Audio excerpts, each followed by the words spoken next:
I never imagined we'd end up here, on the edge of everything we built, watching it crack under the weight of one choice. Now, I sit alone in the stillness of our home, a silence that feels more deafening than any argument we ever had. The last 48 hours replay like a loop I can't escape, each second carved with words I wish had never been said, and others I wish I'd had the strength to say sooner. It started with a conversation I never thought we'd have, at least not as casually as she brought it up.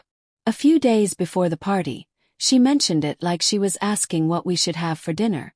"There's a swinger party next weekend," she said, her voice light, curious. "I'm thinking about going." I froze, unsure if I heard her right. I asked her to repeat herself, hoping I'd misunderstood. But she just shrugged, brushing it off like it was nothing serious. I thought it might be fun. Something to explore. I swallowed hard, trying to steady my breath. My heart was already racing. "I'm not okay with this," I said, my voice strained. "This isn't about jealousy or control. It's about the promises we made. About respect." She rolled her eyes, brushing me off again. "You don't trust me. You're overreacting." "I do trust you," I replied, struggling to keep my voice even. "But this isn't about whether I think you'll cheat. It's about boundaries. About the foundation we're supposed to be standing on together. About what we mean to each other." That's when something shifted in her. She crossed her arms and looked at me like a stranger.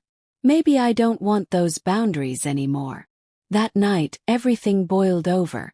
I paced the living room while she shouted from across the kitchen, her voice sharp, accusing. She said I was suffocating her, caging her, denying her freedom. "I love you," I told her, tears welling in my eyes. "But love doesn't mean allowing yourself to be stepped on. Love is mutual respect. And you're tearing that apart." Her stare was cold, unrecognizable. "I'm going. Whether you like it or not." The next morning she was gone. The bed was still unmade, cold on her side.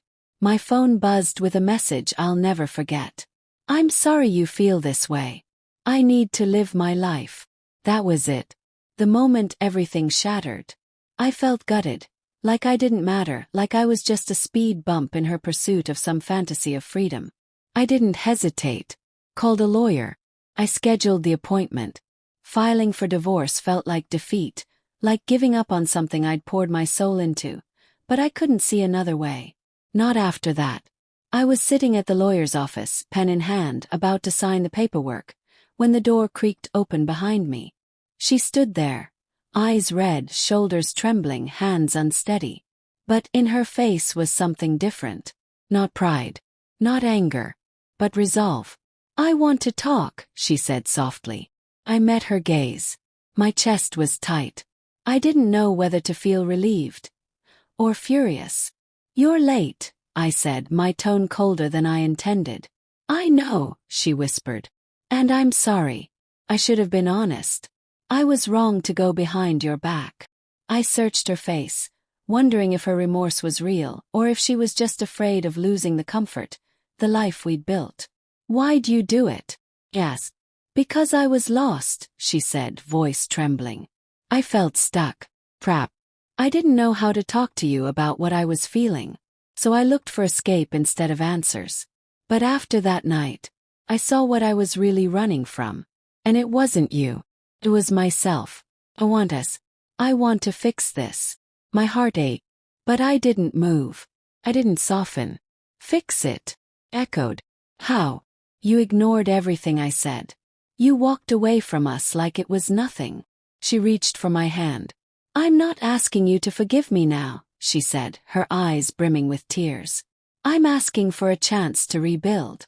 I'll do whatever it takes." I didn't pull away. But I didn't lean in either. "What hurt most wasn't that you wanted to go," I said. "It was that you disrespected me. That you made me feel small. Worthless. Like I was an obstacle instead of a partner. That's what broke me."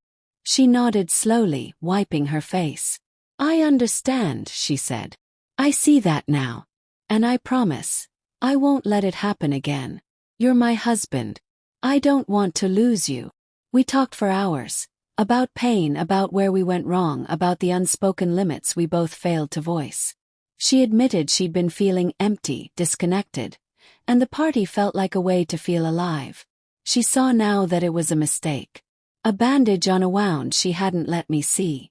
I told her how her choices shattered my trust. How it felt like the life we had built together had been swept out from under me. How it made me question everything. My worth, our vows, her love. It wasn't a smooth conversation. There were long silences, heated words, apologies tangled in confusion and fear. But under the pain, something fragile remained. A thin, fraying thread of what we once had. And what maybe, just maybe, we could still have.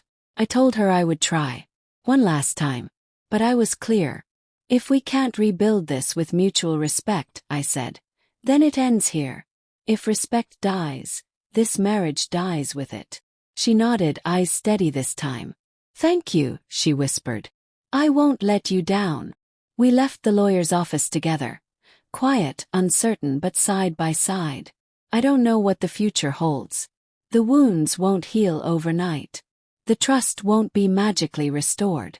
But for the first time in days, I felt the faintest flicker of something I thought I'd lost entirely. Hope. This experience taught me something I should have known all along. Love on its own is not enough. Love without honesty, without effort, without respect. It collapses under the weight of silence and selfishness. She crossed a line I never imagined she would. But when she came back, not with excuses, but with remorse and a willingness to change, I saw a glimpse of the woman I fell in love with, and I realized I still had a choice. So I'm giving us one more chance. Not because I've forgotten the pain, but because I believe in what we could be, if we fight for it the right way. Together. With honesty. With boundaries. With respect. And if that ever fades again, if she steps over that line once more, I'll walk away. Not broken. Not bitter. But proud that I stood firm in who I am. For now I choose hope. Hope that what was broken can still be mended. Hope that love, with respect as its foundation, can survive even the darkest storms. Hope that we still have a chance.